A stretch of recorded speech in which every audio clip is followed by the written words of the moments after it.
ভোরের বিন্দু বিন্দু শিশির তখন হলুদ ফুলের শরীর জুড়ে।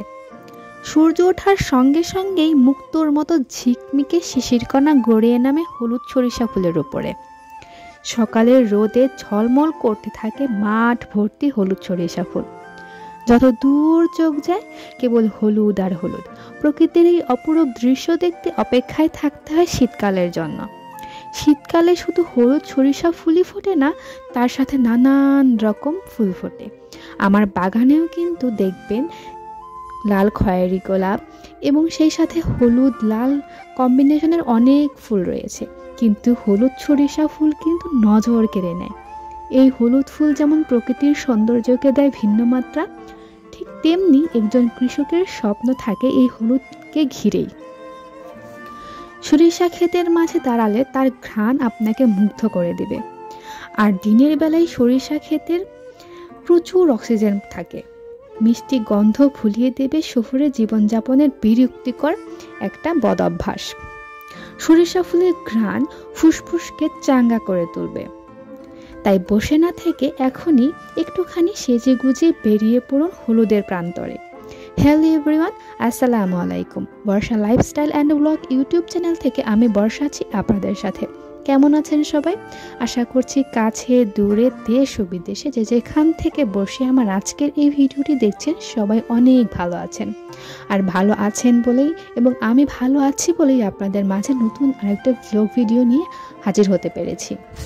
গ্রামের যত ভাই বোনেরা আছেন সবাই কিন্তু হলুদকে খুব উপভোগ করছেন, সেই সাথে এই হলুদ সরিষা ক্ষেতগুলোও আপনারা অনেক ভালোভাবে এনজয় করছেন এবং সেলফি তুলছেন, ভিডিও করছেন এবং আত্মীয় স্বজনকে নিয়ে বিকালবেলার টাইমটা অনেক মজা করছেন। কিন্তু আমার যারা শহুরে ভাই বোনেরা আছেন তারা কিন্তু এই হলুদ সরিষা ক্ষেত অনেক মিস করছেন। আমি একমাত্র তাদের জন্যই আমার আজকের এই ব্লগ ভিডিওটা তৈরি করছি।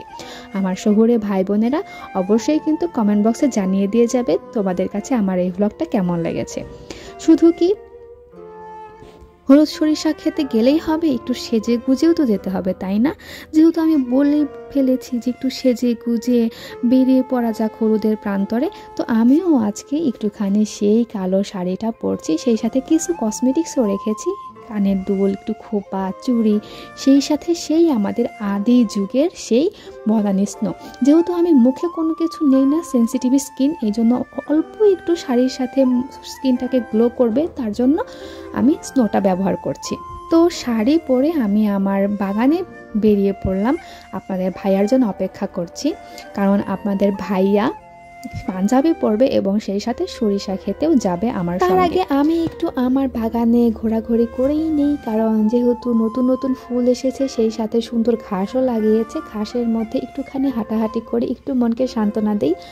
আর আপনাদের ভাইয়ার পাঞ্জাবি পরা শেষ হয়ে গেলে তাকে সাথে নিয়ে এবং তার সাথে আরেকজনকে নিয়ে যাচ্ছি, কারণ আমাদের তো ছবি তুলতে হবে এবং সেই সাথে একটু ভিডিও করে দিতে হবে, তো তাকে নিয়ে যাচ্ছি।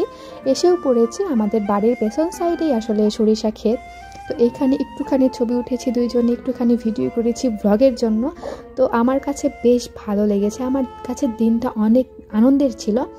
আশা করি দূর দূরান্তে না গিয়ে আমাদের গ্রামীণ ভাই বোনেরা তাদের বাড়ির পাশে এরকমভাবে সরিষা বিলাস করতে পারছো, কিন্তু আমাদের শহুরে ভাই বোনেরা কিন্তু করতে পারছে না। যারা করতে পারছে না তারা আমার গ্রামে চলে আসো, তোমাদের সবাইকে নিয়ে আমি সরিষা বিলাস করব। এইখানে আসলে কেউ আপনাকে বিরক্তও করবে না, সবাই আপনার সাথে একদম মিলেমিশে একাকার হয়ে যাবে। এক পাশে আপনি থাকবেন আপনার সরিষা বিলাস নিয়ে, অন্য পাশে কৃষক থাকবে তার সরিষা ফুল থেকে কবে দানা হবে, সরিষা সে তুলবে সেই ব্যস্ততা নিয়ে, আর মৌমাছি থাকবে তার মধু আহরণের জন্য। তাহলে দেরি কিসের বলেন তো? এই সুন্দর স্নিগ্ধ পরিবেশে একবার ঘুরে আসুন না, দেখবেন আপনার মনটা অনেক ভালো হয়ে যাবে। আর একটা কথা, আমার সৌন্দর্যটাকে বাড়িয়ে দেওয়ার জন্য কিন্তু আপনাদের ভাইয়া আমার খোপায় অথবা কানে সরিষা ফুলকে গুঁজে দিচ্ছে, যাতে আমাকে আরও একটু সুন্দর লাগে। সেই সাথে আমার সুন্দর প্রিয় হাজব্যান্ডের মুখে অনেক সুন্দর মিষ্টি হাসি, আর তার মিষ্টি হাসির সঙ্গেই শেষ হচ্ছে আমার আজকের এই ব্লগ ভিডিও। দেখা হবে অন্য কোনো ভিডিওতে। আল্লাহ হাফিজ।